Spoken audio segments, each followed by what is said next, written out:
Our story today is called A Piece of Red Calico. It was written by Frank Stockton. Stockton was a popular writer in the second half of the 19th century. He wrote a large number of stories for children and other stories for adults. His most famous work, The Lady or the Tiger, can also be heard in VOA Special English. Now, here is Steve Ember with Frank Stockton's A Piece of Red Calico.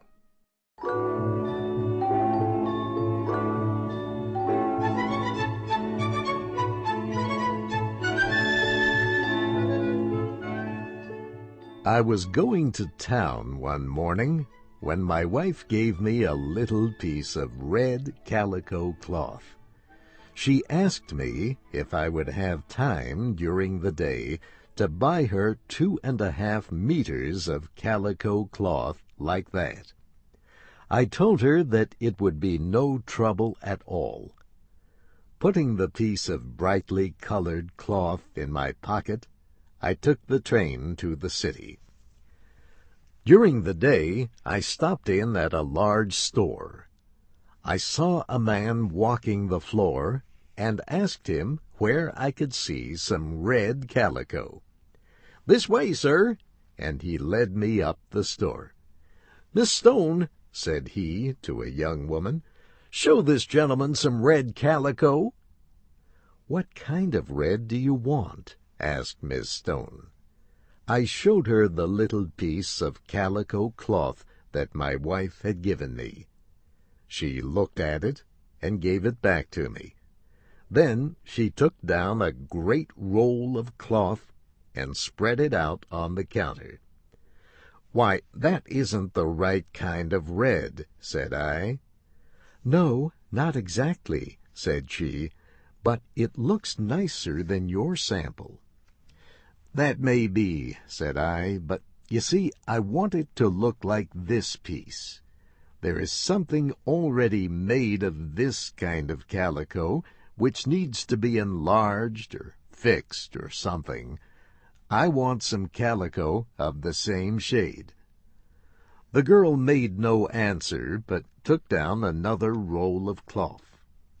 "That's the right color," said she. "Yes," I answered, "but it is striped." "Stripes are worn more than anything else in calicos," said she. "Yes, but this isn't to be worn," I said. "It's for a piece of furniture, I think. At any rate, I want perfectly plain material to go with something already in use." "Well, I don't think you can find it perfectly plain unless you get turkey red," she said.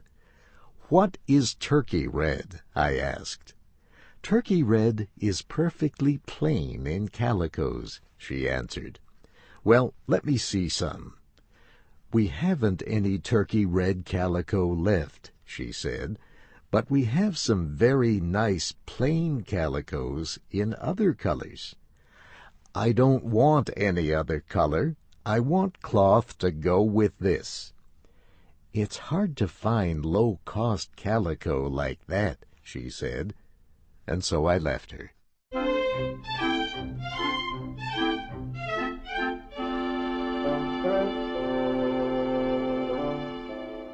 I next went into a store a few doors up the street.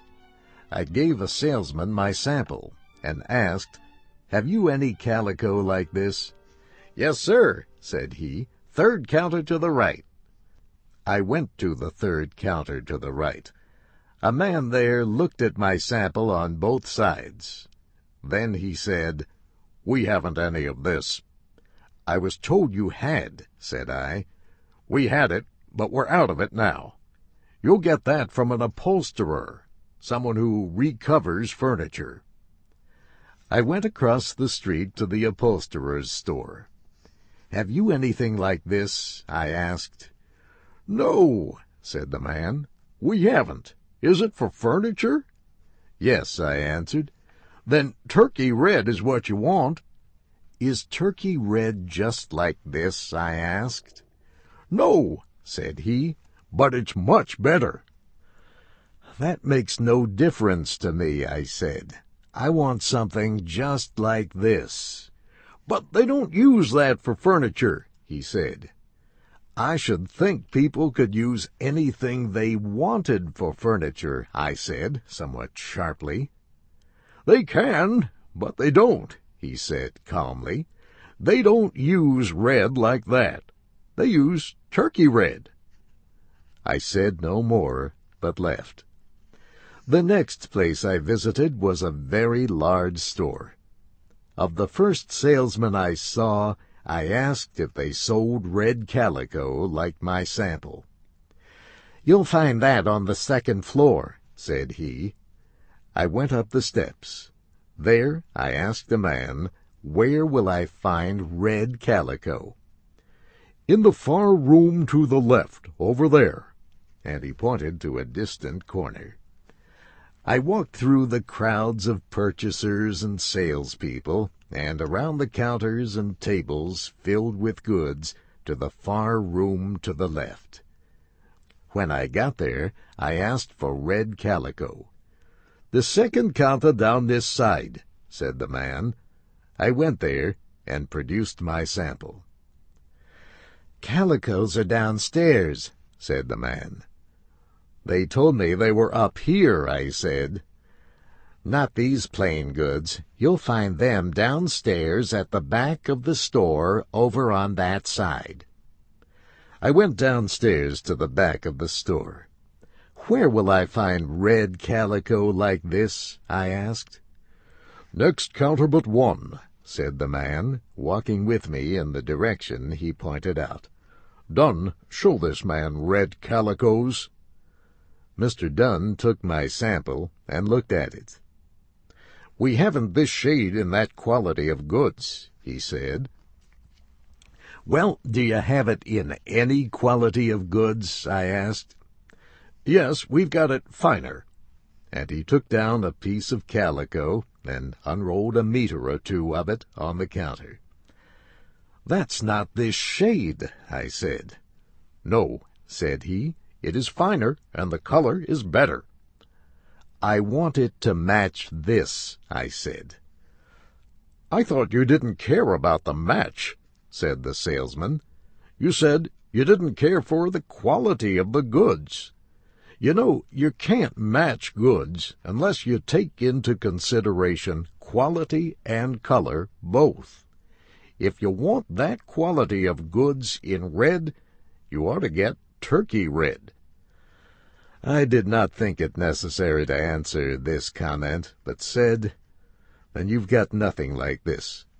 "No, sir, but perhaps they may have it in the upholstery department on the 6th floor." So I got in the elevator and went to the 6th floor. "Have you any red material like this?" I said to a young man. "Red material? Upholstery department, other end of this floor." I went to the other end of the floor.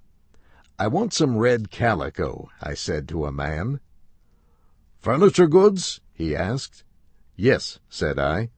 "Fourth counter to the left." I went to the fourth counter to the left and showed my sample to a salesman. He looked at it and said, "You'll get this down on the 1st floor, calico department."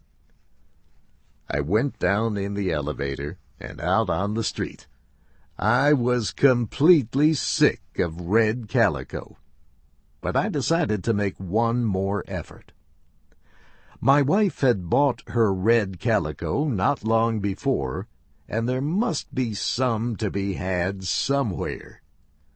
I should have asked her where she got it, but I thought a simple little thing like that could be bought anywhere.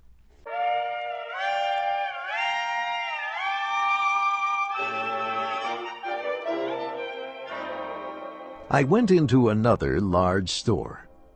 As I entered the door, a sudden nervousness took hold of me. I just could not take out that piece of red calico again. If I had had any other kind of cloth, I think I would have asked them if they could match that. But I stepped up to a young woman and presented my sample with the usual question.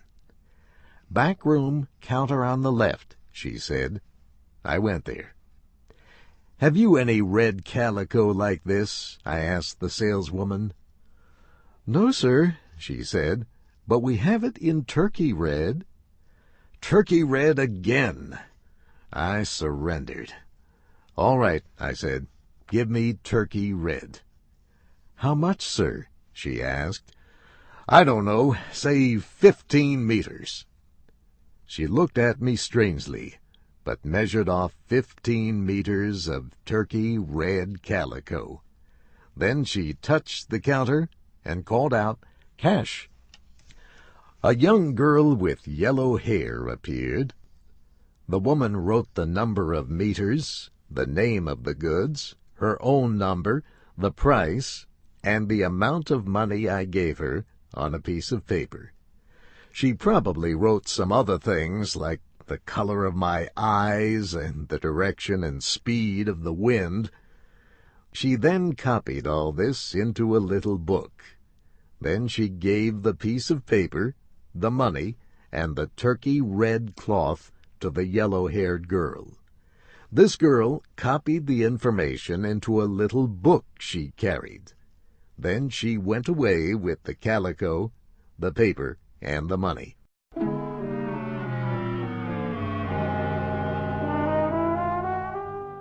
After a very long time, the girl came back, bringing the money I was owed and the package of turkey red calico. I returned to my office, but had time for very little work the rest of the day. When I reached home, I gave the package of calico to my wife. She opened it and declared, "Why, this doesn't match the piece I gave you." "Match it!" I cried. "Oh, no, it doesn't match it. You didn't want that matched. You were mistaken. What you wanted was turkey red, third counter to the left. I mean, turkey red is what they use." My wife looked at me in surprise, and then I told her my troubles. "Well," said she, "this turkey red is much nicer looking than what I had. You've got so much of it that I don't have to use the other at all. I wish I had thought of turkey red before." "I wish from the bottom of my heart you had," said I.